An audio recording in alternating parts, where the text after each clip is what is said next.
Hello, everyone. Welcome back to Make Podcasting Great Again. This is episode number 4 of the series, our post-draft lottery reactions. I'm your host, Sam Long, and the beautiful man sitting to my left is Gavin Alexander. And even though he is not sharing his camera with us, our fearless commissioner decided to wake up for the draft lottery and is here below to offer his own insight, takes, and opinions. Without further ado, let's get this episode started. Gavin, will you please hit that music?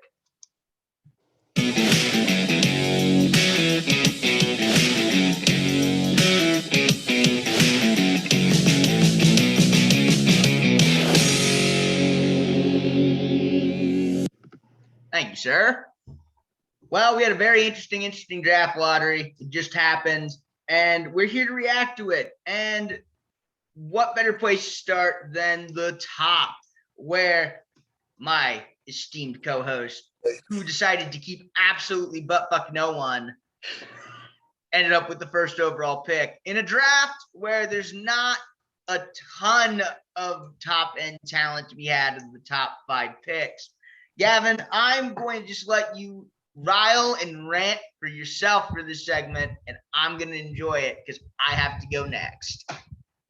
So I want to be clear before I start for everyone. This was not worst case scenario. It was just very far from best case scenario also. So the first 5 picks by average draft position were kept roundabout, Sam, usually. Yeah, I would say you, Christian McCaffrey, Zeke, Kamara, Henry, and I'm missing someone. Who's the last one? Dalvin Cook. Dalvin, yeah, all those guys got capped. So I will be picking the first player from the non-kept player pool, which I can let everyone know since I have the pick, diverts to Nick Chubb and Devontae Adams. Devontae Adams is a favorite of mine, will more than likely be the pick, which is okay. I rather not would have had to do that at pick number 1 in the draft, but I did trade my 4th round pick to Nick last year. So the good news is that 4th round pick is now the 414, so I get to get Nick back a little bit. There's really not a whole lot to take away other than that, though. It could have been a whole lot worse still. Yeah, it could have been worse. It could have been better. Could have had Dave. There were only 4 people who didn't keep someone in this league, and being the 4th guy kind of wasn't any good because you have Devontae Adams, Nick Chubb, Stephon Diggs, and then there's a big drop off after that. Then you're looking at your Antonio Gibsons and Calvin Ridley, maybe. Calvin Ridley's, and I mean Travis Kelce, if you want to be bold. Lucky enough, we'll get to who got that 4th pick in a minute. But lucky enough for them, it's at least later, so the ADP is not going to be too ridiculous. I suppose it's my turn. I ended up with the second overall pick. Everyone's going to say that it's rigged because the 2 co-hosts of this ended up 2 first picks, but I can assure you we would not have wanted that. So I think it pretty much just comes down to, I don't want to say I'm going to be picking. I think I have a good idea on who I want. I don't want to give Gavin that information because I don't want to sway his decision because reasons. But I think I'm glad that I got one of the top 3 picks out of people who weren't kept because, well, I mean, it's one of Devontae Adams, Stephon Diggs, or Nick Chubb. And so I would have rather have not been at the 2nd pick. I would have much rather have had stuff go a little bit later, and you'll see why I would have wanted that later, but there's really not too much to say. But now let's get into Fox. So we started the first 3 picks off with guys who didn't keep anyone, which isn't good because that means that everyone else was getting a lot of value. That's kind of one of the pushing value down the board. Yeah, there's a lot of value down the board, and there's a lot of people who have a chance to make a lot of really good teams if they draft well.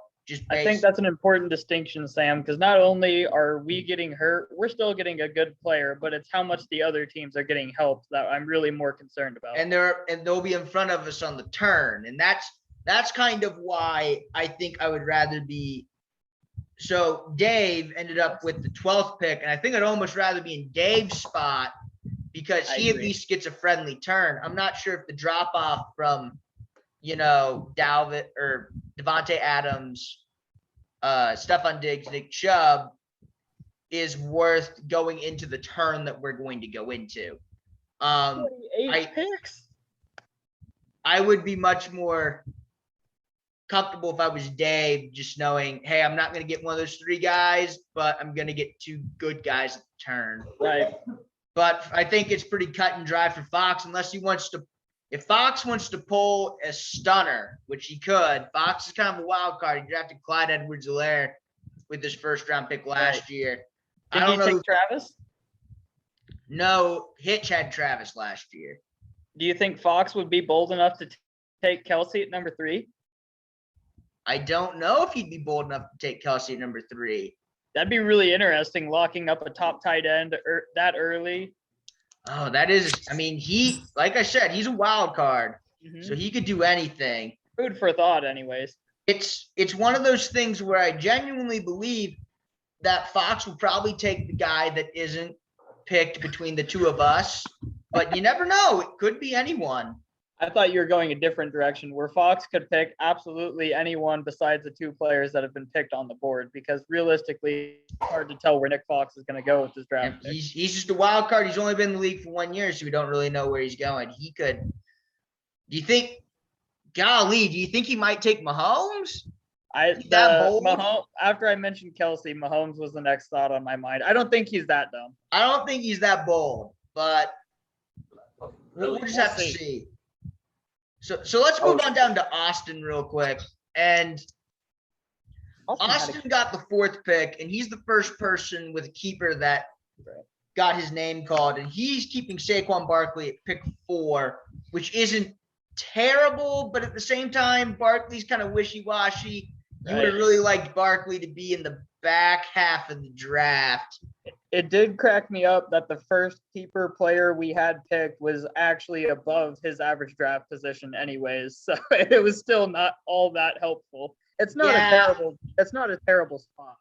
But when you get a keeper and when you're keeping a guy, especially a high ADP guy, you definitely want them to get pushed down as far as they can.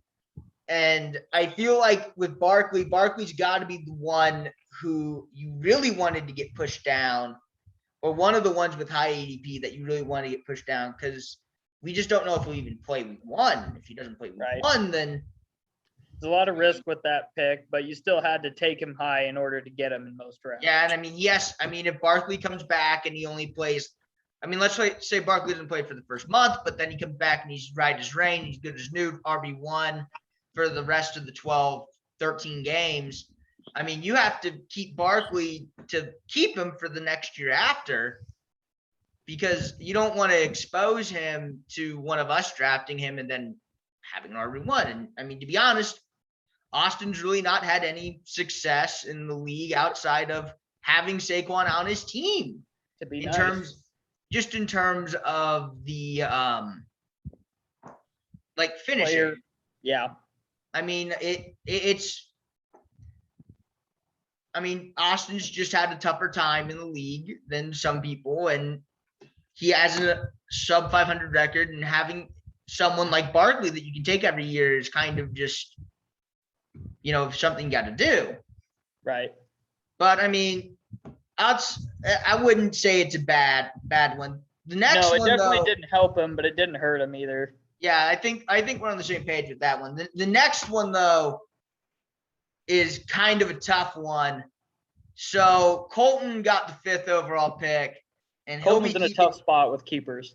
So Colton had Jonathan Taylor, Travis Kelsey, and Stephon Diggs on his team last year, and not a whole lot else. It's like 3 guys that were being taken at the end of the first round. Mm-hmm.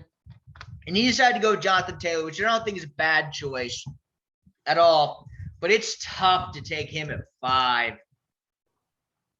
Yeah, early in the offseason, before the Carson Wentz and Quentin Nelson injury, this looked a lot better, and those injuries are looking to be less and less severe as we get closer to the season. But still, it's a lot of risk on a guy that has realistically put together one good half season in his NFL career. And I mean, I know all the memes on Sleeper, the fantasy site, Marlon Mack and everything. But I mean, Marlon Mack coming back isn't nothing. Nyheim Hines isn't nothing. If Carson Wentz is terrible, then like that could hurt Jonathan Taylor's just overall rushing production. It's just one of those things where Hitch is picked in the back end of the draft for the last 4 seasons. And of course, the one time he keeps a guy who you really want to take in the back end of the draft, in terms of your first, you end up picking 5. I think it's an important distinction, though, that again, this pick spot is really not hurting Colton. It's just not helping him a whole lot either. Yeah. It's just kind of another neutral pick, honestly. Yeah, it's just unfortunate that, you're getting Jonathan Taylor before guys like Dalvin Cook, and McCaffrey, and Alvin Kamara are going off the board. Right. So, I mean, go ahead. I would say with that, the same could be said for TCAM at pick 6 with Tyreek Hill. Yeah, Tyreek Hill. So I would imagine that Tyreek Hill will end up being the 3rd receiver off the board. I would imagine that Devontae Adams, at least 3rd pass catcher, I would imagine, between Devontae Adams will go in one of the first 3 picks. And then Fox takes at 3. And then either Stephon Diggs or Travis Kelce, or even both potentially, could be taken with the first 3 picks. So Tyreek Hill might end up being the 4th pass catcher gone, which is good value. It's really good value in terms of like the order. It's just It's tough that it's at 6. Now, TCAM has kept Tyreek multiple times, and Tyreek was a former number 1 overall pick, I'm pretty sure. Yeah. I mean, TCAM's team was fine that season. Yep. So, we interviewed TCAM a couple of episodes back, and he's pretty resilient. He's done, He's still pretty happy with Tyreek and what Tyreek's done for his team too. So I think he'll be fine with it. And again, it's just another pick that didn't really help the person out a lot, and we're 6 picks into the draft. Yeah, I know. I don't through the first 6 picks. Well, it's going to be 7. Through the first 7 picks, I don't think anyone is happy. If you would have flipped pick was mostly user error. If you flip the first 7 with the last 7, it'd be great.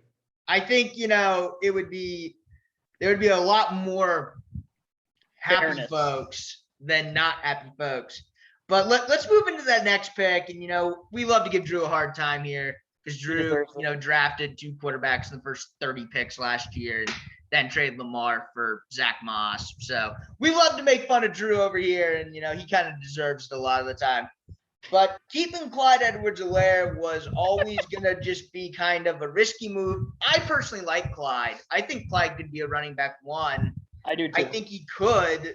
I don't think it's a slam dunk guy. It's definitely a guy I wouldn't have kept just because it's too risky to have him be a top half of the draft pick. Right. And it's not it's not that I don't like Clyde. It's that I don't like the opportunity cost that keeping Clyde is going to cost Drew at this spot.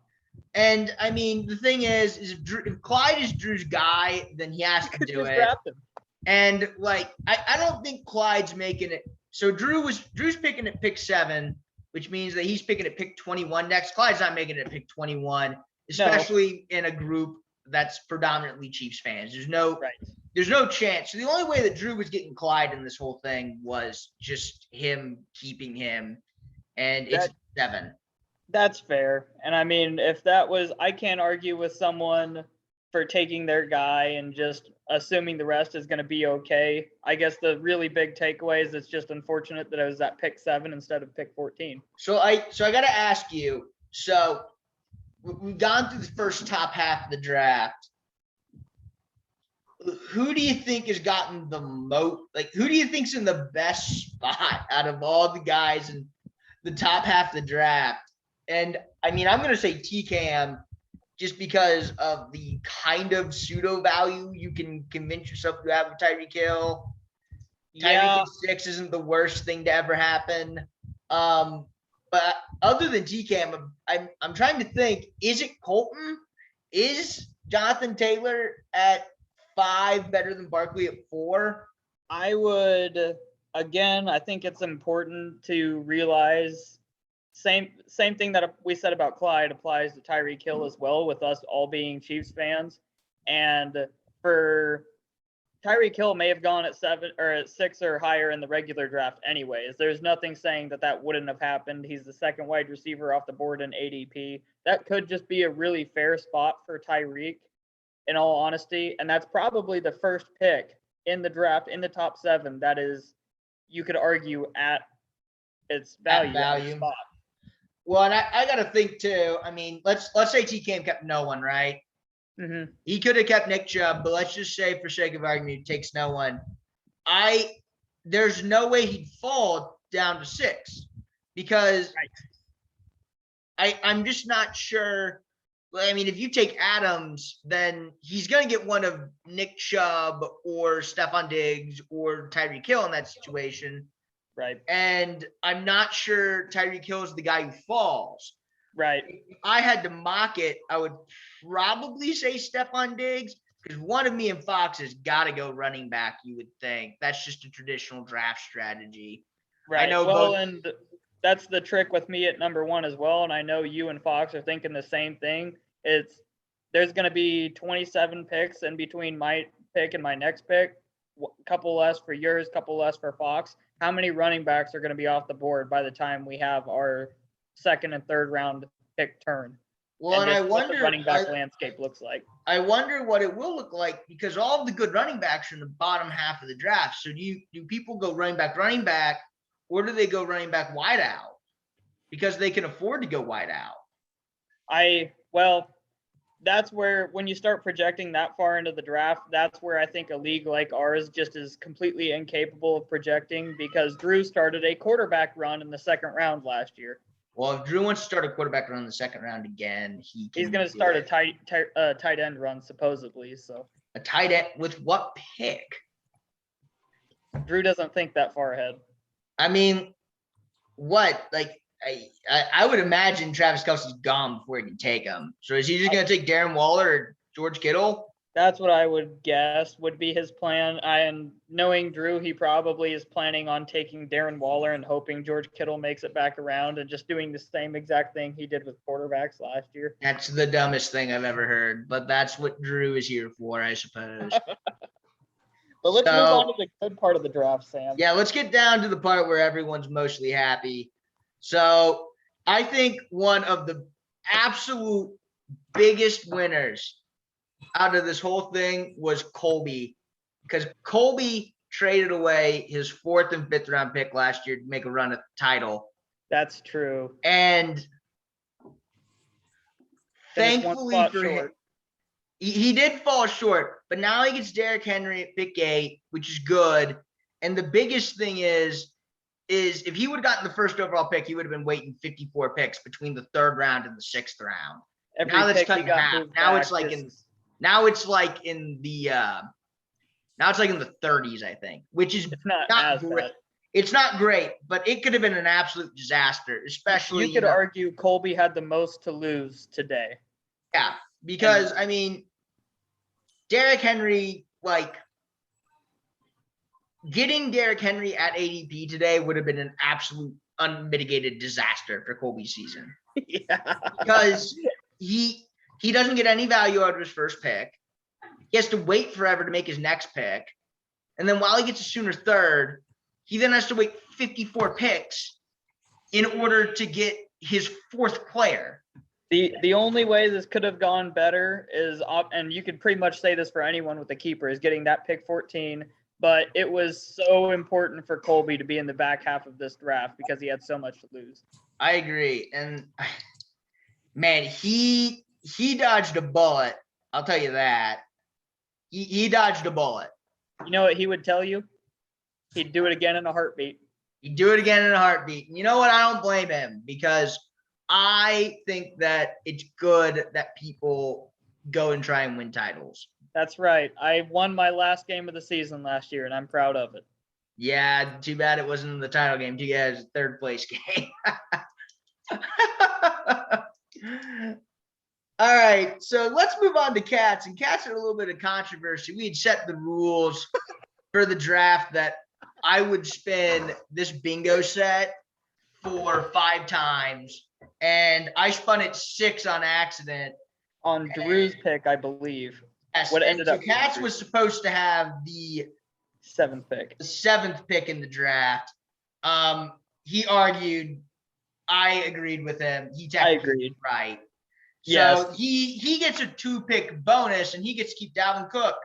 So he gets Dalvin Cook at a better spot, and Drew had to take Clyde at a worse spot. And who knows?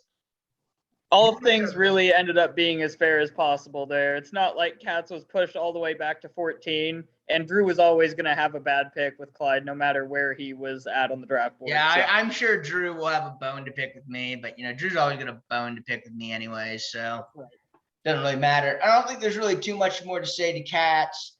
No, Dalvin Cook at pick 9 is incredible value. You get a quick turn relatively, and yeah, I think Katz is in a really good spot. Unfortunately, I think Katz is really dangerous too with that kind of value. Not to be that guy, but not everyone in this league is that dangerous with that kind of value. We've seen it in the past, but we'll see what happens. But I would expect Katz to go.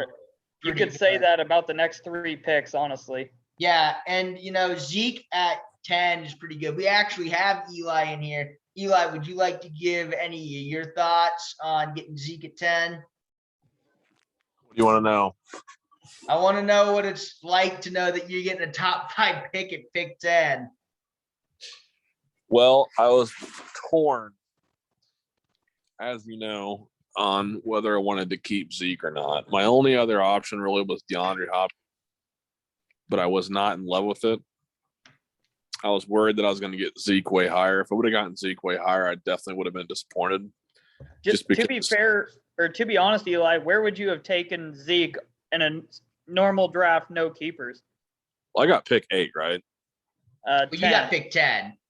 Okay, well, pick 10. That's a great. I think pick 8 or pick 7 probably would have been my line, just because of other players that were available and the unknown of Zeke. Because I think, as we saw, Zeke plays way better when Dak is playing. Mm-hmm. And it's kind of, I don't even know if it's really for sure when Dak's going to play, but it sounds like Dak is going to play sooner than later. Right. So, yeah, the outlook for Zeke continues to look better and better every day that goes by. So I'm sure you're very happy about that. That was kind of my thing. And at the end of the day, I'd rather have a known quantity than kind of take a shot in the dark, just because I've had Zeke every single season. Yep. So it's kind of and Zeke is getting to be kind of that age where I thought about not keeping him because he's 28 now or something like that. Right. So he's kind of at a weird spot, but he helped me win the year I won. So we're gonna hold on to those reins. Just keep feeding them. Zeke, I wonder if anyone will ever actually touch Zeke's record, because this is the 6th year that he's going to be on your team, 5th keep. That's a lot. I don't think there's really anyone who's even close to that. If I really for one team, he's reliable. He had a bit of a weird year last year, but I have faith that he will get back to his normal self. I do too, and I think, he's going in top 5s of redraft leagues because running backs, and that's kind of how it works. Plus, I think some people put way too much thought into the keeper status. If you have a guy that's worth getting taken in the first round, you might as well keep him, because you're going to get a good player. I don't think it's worth taking the risk. And I like the way that we do our keepers, because there is some sort of a risk. Right. But I think if you have somebody that's a round 1 talent, just take him. You're better off taking that risk that you'll get him at a. Well, you know what I'm trying to say. It's not worth taking the risk and then ending up not having a keeper, and now you're at 14 and all the, you're getting the same amount of talent you would have gotten if you kept anyways. So yeah, probably worse. I would say, coming from the guy that's going to be drafting a player that I could have just kept from the very beginning, it feels like a completely worthless risk to have taken going into the draft. So yeah. I just have never had a good keeper, so I think I just stopped. I had Julio Jones in 17, and he was all right. And I had Michael Thomas last year, and I think I swore never again. So Yeah, and I'm a big believer in, I've always, since we've had this league, I've always founded my team off of running backs. So it's nice to know that I have a running back one locked in for 6 years. And also, I don't know if I've really told anybody this except for Sam, but I did make this is probably a good time to say it. I did make a slight change in the waiver rules. Essentially now, every player will be put on waivers either after you cut them for a day or 1 day after their game starts. So that way we don't have, let's say we don't have Aaron Jones get hurt and then the backup running back shows up and runs for like a bajillion yards and, someone just jumps on them. I understand we like having, super active people get the players that they want, but I think having the waiver 1 day after the game starts, if they're not on a team, I think they'll be better for the entire league for people who obviously struggle to put together a team. So I don't know if that makes sense or not. But. No, I agree completely. And we're a lot older now too. It's hard to have everyone be on top of everything like that. And it's just is the way that it is. I'm glad we have made a few changes, and we'll get you on to a future episode and we can talk about all the little rule changes that we made. So right now my computer is telling me we only got about 9 minutes left, so we're going to speed run through these last couple of ones. So we won't. Well, this is easy. This is the best value in the draft right here. Yeah, this is the best. It's either one or two. I'm not sure which one. I might have to argue with you on one of them. But I think having CMC at pick 12 is pretty self-explanatory. Nick hit an absolute home run. Nick had to take him at 3 last year, 12 this year. So, and he's got an extra 4th round pick to work with this year as well. So Nick's team's going to be one that we all have to watch out for this year. Yep, Nick, I'm sorry that our comments aren't very long on your team, but they really don't have to be because you got CMC at pick 11 and you're going to get a quick turn. So, and you have an extra 4th, so you should have a very, very fun draft day. The next one is Dave, and Dave was the last person not to keep anyone. And I think I'd rather be at pick 12 as Dave is with being the last person.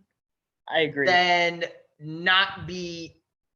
If you're going to be last, you might as well be 14 because then you get the turn, right? Right. And I'm not sure if I'd rather be Fox or I'd rather be Dave, to be quite honest, because there's not really a whole lot that Fox can do, and he has a bad turn. Right. I just think that the difference in players that Fox is going to be picking and Dave is going to be picking is just not that much. But Dave picking that much sooner in the 2nd round is a massive difference, especially now. It'll remain to see if Dave actually does anything with it. But Dave is always good at odd years, so I mean, I guess we're gonna have to look out for Dave's team. Oh, it is a Dave year. It's a Dave year. Dave makes the playoffs in odd years, and then he doesn't make them in even years. He's bad and even, good and odd. But we'll have to see what he does. We'll just have to see what he does. We'll have to see how it shakes out. Now, this is who I think is the best value in the draft, personally. I think Alvin Kamara at pick 13 is just better value, personally, in my opinion, than CMC. Just because I think we're splitting hairs at that point, honestly, but probably. But it's my opinion. I think Alvin Kamara is the RB2 for sure. With Jameis as the starter, I could get behind that. If Taysom started, Alvin Kamara's value is not as good. But I would say with Jameis, I just like Jameis more than I like Sam Darnold, and I like Carolina actually has like other mouths to feed is the other thing. And they did draft Chuba Hubbard, and who knows how Chuba Hubbard factors in. Alvin Kamara is just gonna be good, in my opinion. So I think that's the best value, and I think he has a closer turn. Again, Kyler's one of those dudes, he usually doesn't have a lot of success in the league, and and that's due to, whatever. But I mean, this is about as good of a spot as you can get. Yeah. I mean, you basically get to take the 1, 2, 3, 4, 5. You get to take the 6th player off the board, essentially. He could be at such a advantage getting 2 workhorse running backs at that turn that nobody else in the league, or is going to be very difficult for other people in the league to copy. And that could just set him on a whole new tier compared to the other teams. That's what I'm interested to see with what Kyler. I think Kyler could make a run this year. I think it's always kind of just been the focus and like the homerism. Kyler loves to draft like a homer. And if Kyler, is focused and drafts smartly, then I think his team's going to be really good, and he might be able to make his first playoff appearance ever. I mean, it's year 6. So, I mean, why not? Why not year 6 for Kyler? I'll bet the under. You'll bet the under. Well, now we have this on video, so we can come back and listen to our freezing cold takes. And then the last one, last but not least, the new dad. Let's give it up to the new dad. All right, congratulations, Cody. Yep, Cody had a beautiful child. She made an appearance in the draft. Who had an appearance in the previous episode. Beautiful baby girl. We're not going to disclose names, too young. But he gets Aaron Jones. The game of Jones is at the best pick, because if you get your first round talent guy who should be going in the top half of the draft, or at least the middle of the draft at 14, that's excellent value, and he gets to do whatever he wants in the next pick. Yep. I think so. I guess with the couple minutes we have here, Sam, run through just a couple people off the top of your head. Who's best set up this year, and who's at a disadvantage going into draft day? Well, one thing on Cody, I bet he takes Calvin Ridley with his next pick. Alabama, that's right. Because he is an Alabama hound dog, absolute homer.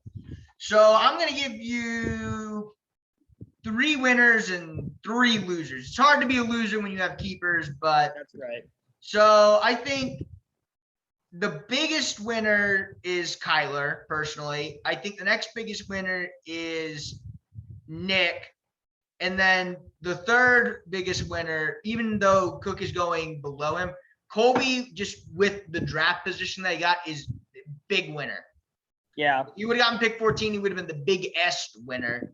But so I'd say Kyler and Nick and Colby are the 3 biggest winners. In terms of losers, I think Fox is probably Fox is kind of the one that jumps out the most. And it's not because I don't think Fox is going to get a good player. I just think when you're not keeping someone, you're really hoping that you get good value down the board off the guys that haven't been kept. Yep. And I think just being the 3rd pick of the non-keepers at pick 3 is really shitty. Yeah. I would agree.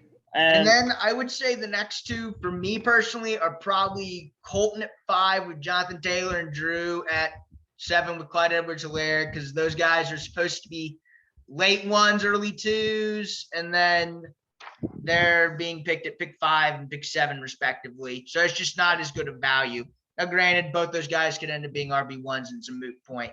I wouldn't say that there's any real losers. I would probably give myself an honorable mention for loser just because of the bad value. You at least get to pick who you want. An honorable mention for, I guess, the winners. Honorable mentions to Cody and then Eli and Katz for all the same reason. They got really good value. So we got less than 2 minutes here, Gavin. It's 2-minute warning. But you know what I think? I think it's about time that we play our outro music. We say our goodbyes to everyone. I think it's about that time. I don't think we need to make this episode any longer than it needs to be. So with that said, I want to thank everyone for listening to us today. I want to thank Eli for coming in and stopping in. I want to thank the mystery person who was also on their iPhone during this and didn't say anything. I have no idea who that was. It could have been any of us, but we'll never know. But like I said, thanks again for stopping by. If you like the video, all that jazz, I'm not a YouTuber. Gavin, hit the music.